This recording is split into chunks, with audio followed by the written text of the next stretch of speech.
দেখুন কি বিশাল এক মেহগনি গাছ কাটার প্রস্তুতি নিচ্ছি।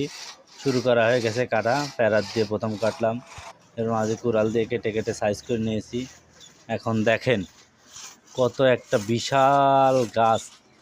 এই গাছটা কাটতে প্রায় 5 জন মানুষের 4-5 ঘন্টা প্রায় সময় লেগে গেছে। গাছটা এখন প্রায় শেষের দিকে। দেখা যাক আমরা সুষ্ঠুভাবে গাছটা ফেলতে পারি কিনা। এই দেখেন আমি এই পাশ থেকে কতটা দূরে আসছি, মিনিমাম 50 হাত দূরে আসছি, যাতে গায়ের পা না আসে ভিডিওর স্বার্থে।